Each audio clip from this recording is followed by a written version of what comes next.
હું છું ગાયત્રી। મહત્વપૂર્ણ સમાચારોથી શરૂઆત કરીએ તો જે સમાચાર સામે આવી રહ્યા છે, રાજ્યમાં ભારે વરસાદને પગલે ધરતીપુત્રોને રોવાનો વારો આવ્યો છે। ઊભા પાકને નુકસાન પહોંચતા ધરતીપુત્રોનો પાક નાશ પામ્યો છે। રાજ્યમાં કપાસ, મગફળી સહિતના પાકને વ્યાપક પ્રમાણમાં નુકસાન પહોંચ્યું છે। તાત્કાલિક સર્વે કરવા ખેડૂતો દ્વારા રજૂઆત કરવામાં આવી છે। ખેડૂતો માંગ કરી રહ્યા છે કે જે પાકનો નાશ થયો છે તેનો સર્વે હાથ ધરવામાં આવશે। ક્યારે ખેડૂતોને સર્વે કરી વળતર ચૂકવાશે તે સૌથી મોટો સવાલ અહીં ઉપસ્થિત થયો છે। સરકાર ક્યારે સર્વેની તાત્કાલિક કામગીરી કરશે તેની પણ ચર્ચાઓએ જોર પકડ્યું છે। ત્યારે જગતના તાતના હાલ દિવસો ખરાબ થયા છે। હજી પણ રાજ્યમાં 4 દિવસ ભારે વરસાદની આગાહી હવામાન વિભાગ દ્વારા વ્યક્ત કરવામાં આવી છે। અનેક એવી જગ્યાઓ કે જ્યાં પાકને નુકસાન પહોંચ્યું। સપ્ટેમ્બર મહિનામાં મેઘરાજા પડતા ફરી પાકને નુકસાન થઈ શકે છે તેવી પણ શક્યતાઓ છે। જૂનાગઢના ગેડ પંથકની સ્થિતિનો અહેવાલ જોવા જઈએ તો ત્યાં પણ સૌથી વધુ વરસાદ વરસ્યો છે, પાકનો નાશ થયો છે। રાજ્યમાં ભારે વરસાદને પગલે ધરતીપુત્રોને રોવાનો વારો આવ્યો છે। તો રાજ્યમાં કપાસ, મગફળી સહિતના પાકને વ્યાપક પ્રમાણમાં નુકસાન થયું છે। ક્યાંક અતિ વરસાદ જોવા મળ્યો છે તો લીલા દુષ્કાળની સ્થિતિ પણ અનેક જગ્યાએ જોવા મળી છે। ખેડૂતોની માંગ છે કે તાત્કાલિક સર્વે કરવામાં આવે અને સર્વેને આધારે તેમને વળતર અને સહાય ચૂકવવામાં આવે। ત્યારે ખેડૂતોનો પ્રશ્ન છે ક્યારે સર્વે કરવામાં આવશે અને ક્યારે વળતર ચૂકવવામાં આવશે। આ તમામ સવાલો અહીંયા ઉપસ્થિત થયા છે। સરકાર ક્યારે સર્વેની તાત્કાલિક કામગીરી કરશે તેવી પણ ચર્ચાઓએ જોર પકડ્યું છે। અને કેવા કિસ્સાઓ પણ સામે આવી ચૂક્યા છે કે અધિકારીઓ ઓફિસમાં બેસીને સર્વેની કામગીરી કરી રહ્યા છે, તેને લઈને પણ આક્રોશ જોવા મળી રહ્યો છે। અને હજુ પણ આવનારા 4 દિવસ દરમિયાન રાજ્યમાં ભારેથી ભારે વરસાદને લઈને યલો એલર્ટ, રેડ એલર્ટ અને ઓરેન્જ એલર્ટની જાહેરાત કરી દેવામાં આવી છે। સપ્ટેમ્બર મહિનામાં પણ વરસાદ જોવા મળવાનો છે, તેને લઈને પણ હવામાન વિભાગ દ્વારા આગાહી વ્યક્ત કરવામાં આવી છે। ત્યારે જૂનાગઢ ગેડ પંથકની સ્થિતિનો અહેવાલ અને ચિતાર આપ જોઈ રહ્યા છો।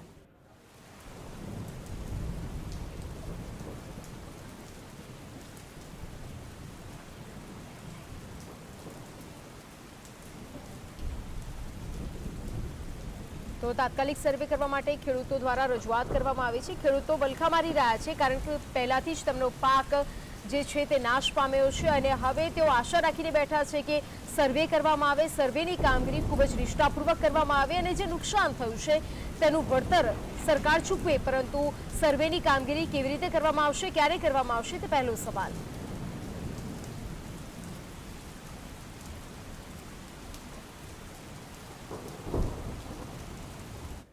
તમારી સાથે ખેડૂત આગેવાન ભરતભાઈ લાઈવ જોડાઈ ગયા છે। ભરતભાઈ, જીએસટીવીમાં આપનું સ્વાગત છે।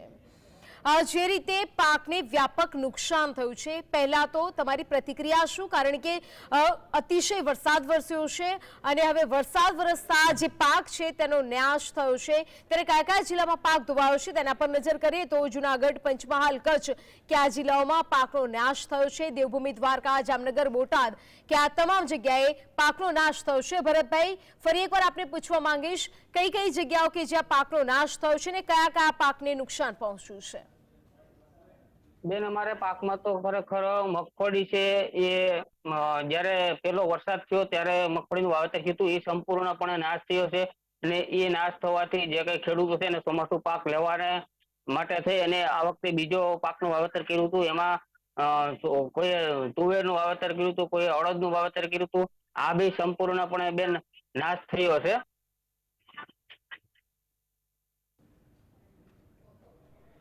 ભરતભાઈ, આ પહેલા કયો પાક વાવવામાં આવ્યો હતો અને તેનો નાશ થયો અને ફરી એકવાર વરસાદે જ્યારે માજા મૂકીને અવિરત વરસ્યો ત્યારે કયો પાક વાવવામાં આવ્યો હતો અને નાશ થયો છે, કેટલું નુકસાન?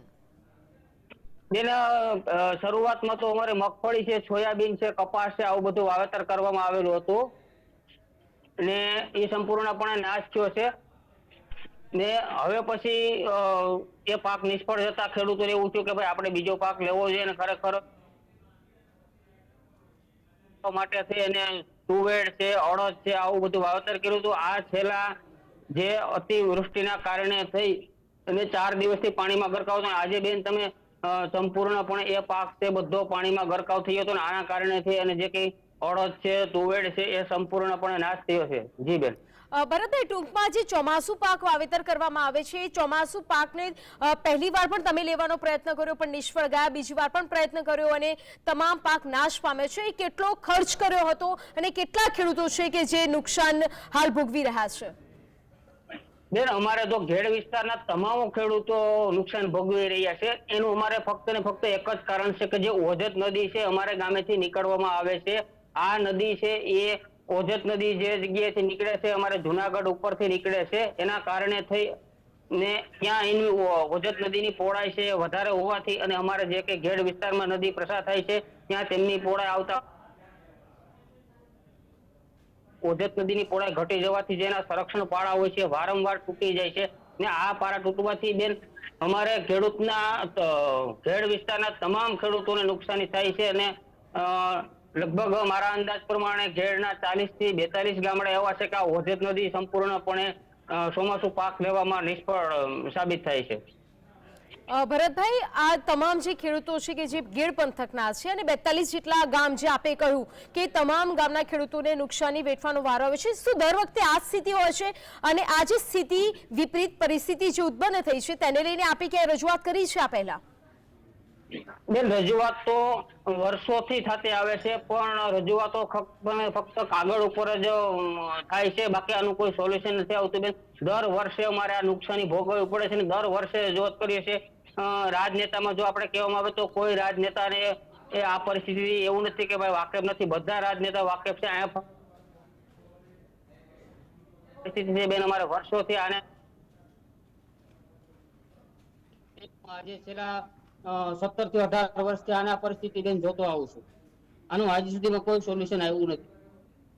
ભરતભાઈ, આ પહેલા પણ આ પ્રકારે જ્યારે નુકસાની થઈ હતી ત્યારે માંગ કરવામાં આવી હતી, આ પહેલા ક્યારે વળતર ચૂકવવામાં આવ્યું છે? અને જો ચૂકવવામાં આવ્યું છે તો કેવી રીતે આપે તેને લઈને માંગ કરી હતી?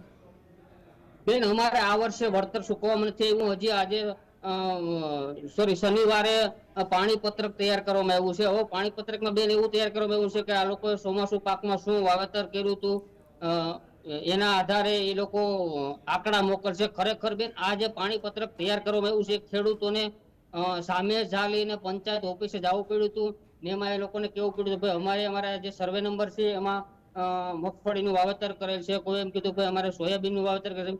આ ખરેખર જે પાણી પત્રક તૈયાર બેન થાય છે ને એ બી ઓફિસમાં બેસીને જ પાણી પત્રક તૈયાર થાય છે.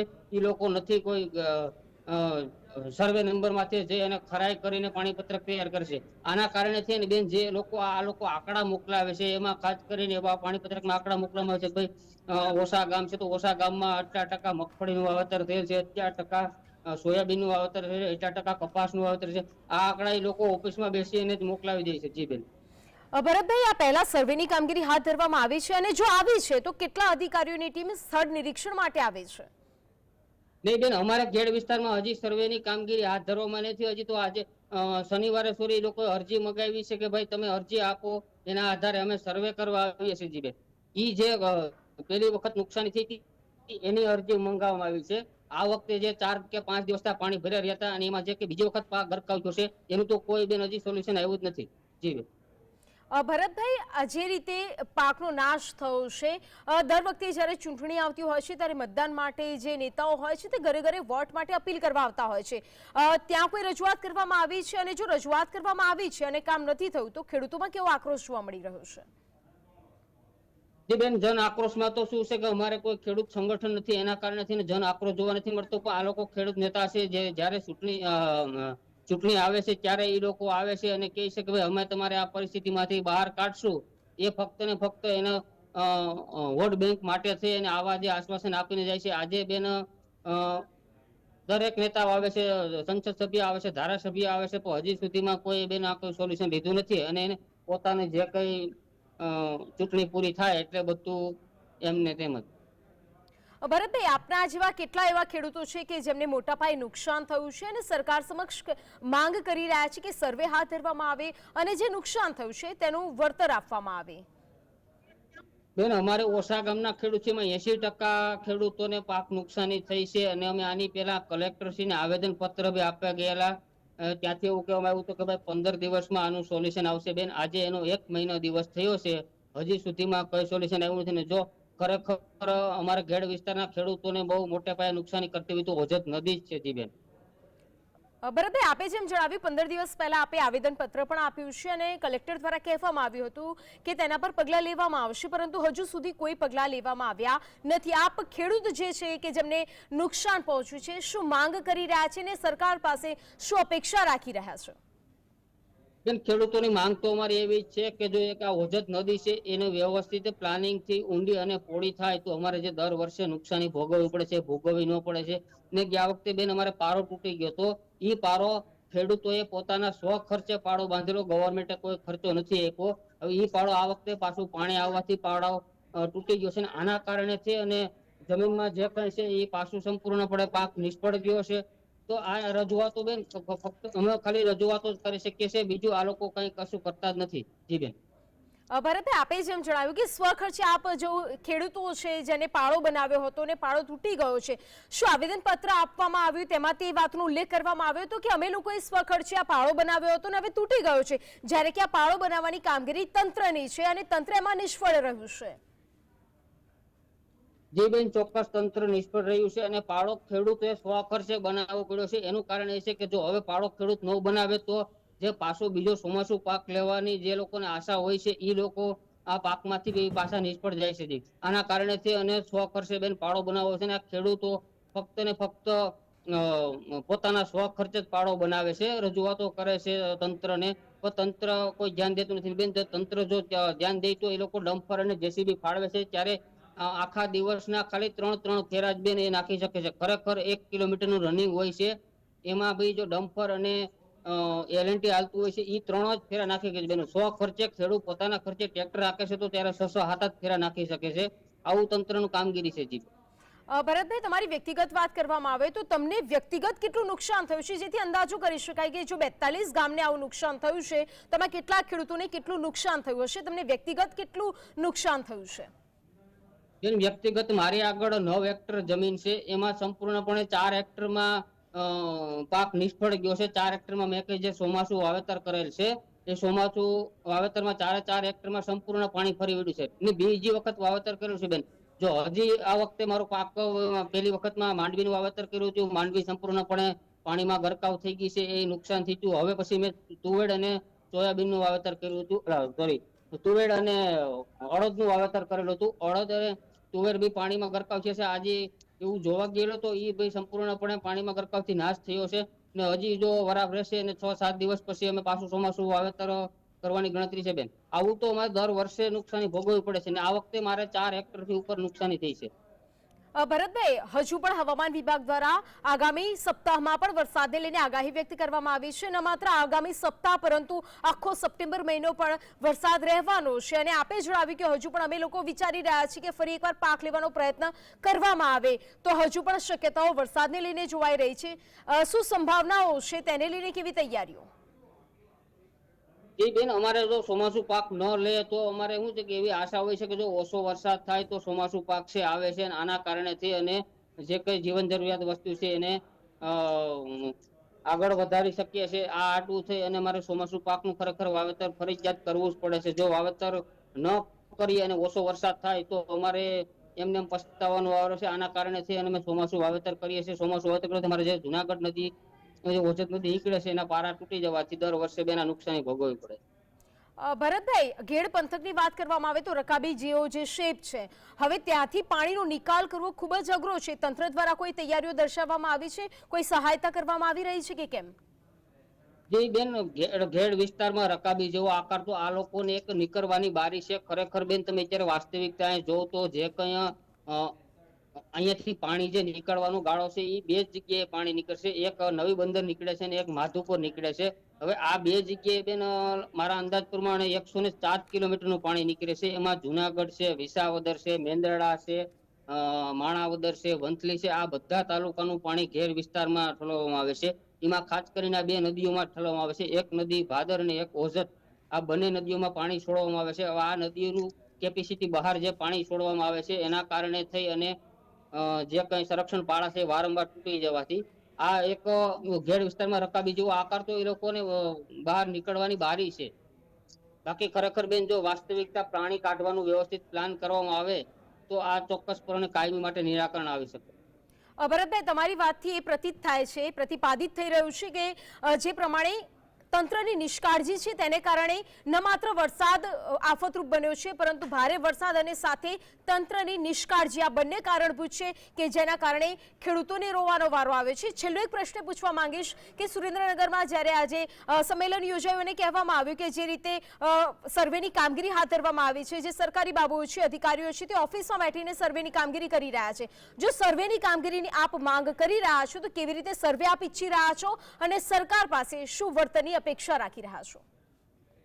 જી બેન, 100% હું સર્વેની કામગીરીની માંગ કરી રહ્યો છે અને સર્વે ખરેખર ગ્રાઉન્ડ રિપોર્ટિંગ થવું જોઈએ બેન. એના કારણે છે અને ખરેખર ખેડૂતોએ જે કંઈ વાવેતર કર્યું છે અને કેટલી નુકસાની થઈ છે આ ચોક્કસ આંકડા મેળવી શકે. અને દર વર્ષે બેન જે પાણી પત્રક તૈયાર કરવામાં આવશે, પાણી પત્રક ફક્ત ને ફક્ત ઓફિસોમાં બેસીને તૈયાર કરવામાં આવશે. આના માટે જો ખાસ કરીને પાણી પત્રક જે તૈયાર કરવામાં આવે એ પાણી પત્રક ખેડૂતોના ખેતરે જઈને પાણી પત્રક તૈયાર કરવામાં આવે તો જે કંઈ આંકડા છે એ સાચા આંકડા મળે, ઉત્પાદનના સાચા આંકડા મળે, આવું બધું વ્યવસ્થિત સાચા આંકડા મળે. પણ આ લોકો ફક્ત ને ફક્ત એક જ ઓફિસમાં બેસીને આંકડા તૈયાર કરે છે. આના કારણેથી એને આંકડા બી ખોટા પડે છે અને જે કંઈ ઉત્પાદન છે એમાં બી આંકડા ખોટા પડે છે. અને સર્વેની કામગીરી બેન વહેલી તકે થાય અને જો આ વહેલી તકે ખેડૂતોને વળતર મળે તો એ લોકો પાક લેવામાં પાછા ભરતભાઈ, આપ અમારી સાથે જોડાયા અને અમારી પાસે વાત કરી તે બદલ આપનો આભાર.